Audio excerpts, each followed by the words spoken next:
Bien, bonjour à tous. Bienvenue donc à cette séance de communication libre de l'Académie nationale de chirurgie.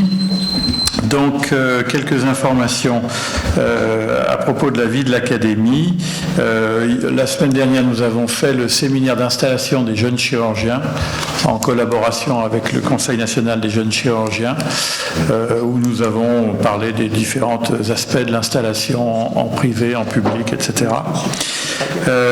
Donc, vous pouvez retrouver tout ce qui a été dit sur YouTube si vous n'êtes pas abonné. Donc, aujourd'hui, on a une séance libre. La séance libre a pour intérêt aux personnes qui veulent présenter des travaux à l'Académie dans le but éventuellement de faire partie de l'Académie. Et bien, justement, c'est une occasion pour eux de présenter leurs travaux parce qu'ils ne rentrent pas obligatoirement dans un thème des séances que nous organisons habituellement. Autre élément, donc nous avons l'Assemblée générale la semaine prochaine. J'espère qu'on ne sera pas dérangé trop par les grèves, avec donc le conseil d'administration, l'Assemblée générale et puis l'élection des nouveaux membres du conseil d'administration.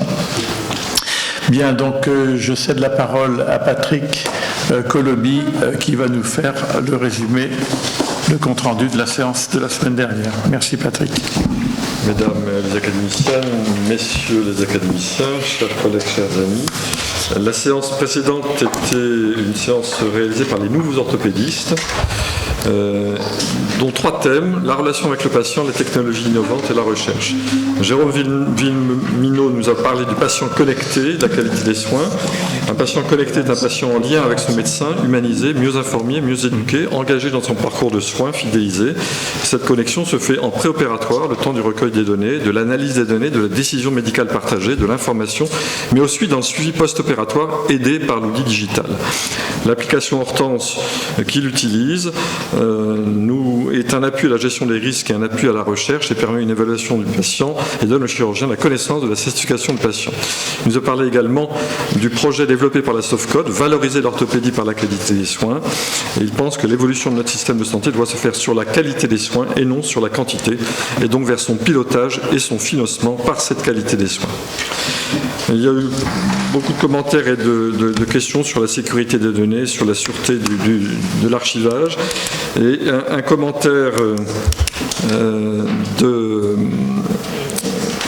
Voilà. Ensuite, Mathieu Olivier nous a parlé de la recherche et d'une nouvelle façon de faire la recherche, disrupter la recherche en chirurgie orthopédique et traumatologique.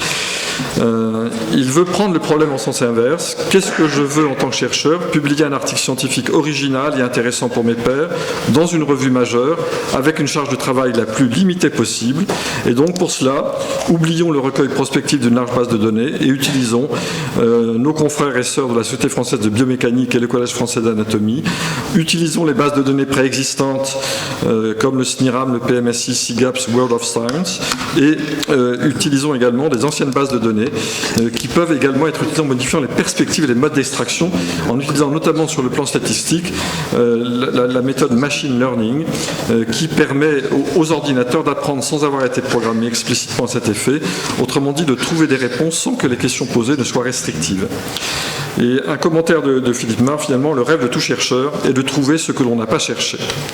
Elliot Sapé-Marinier nous a parlé ensuite des robots en orthopédie, notamment dans le cadre des prothèses du genou. Les ancillaires mécaniques aident à cette mise en place, mais la robotique va permettre une meilleure précision de la position de ces différents ancillaires et de permettre de respecter les ligaments et d'améliorer les résultats cliniques. L'augmentation du coût, du temps opératoire, des complications, la courbe d'apprentissage entrave encore la mise en place de cette technique, et du fait aussi que les scores fonctionnels et les amplitudes ne semblent pas être influencés par la navigation. Donc ça demande encore une nouvelle évaluation de cette aide robotique à la mise en place de ces prothèses. Enfin, Stéphane Descamps nous a parlé des nanomatériaux en orthopédie.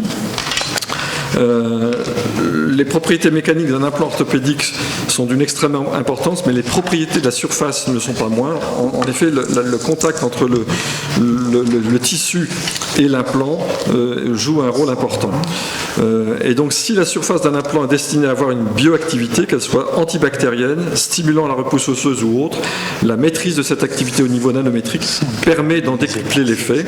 Et la modification d'une surface à l'échelle nanométrique a montré in vitro qu'elle pouvait avoir des effets antibactériens ou stimulant la prolifération ostéoblastique, voire même sa différenciation. Et donc, ce processus extrêmement rapide complexifie de façon importante la compréhension des mécanismes d'interface entre le matériau et le vivant. Et d'autre part, du fait des contraintes mécaniques s'exerçant sur l'implant, il est nécessaire d'étudier la stabilité et les propriétés mécaniques de toute modification des surfaces d'implant. Je vous remercie. Bien, merci beaucoup. S'il n'y a aucune objection à l'adoption de ce compte-rendu, donc nous allons l'adopter.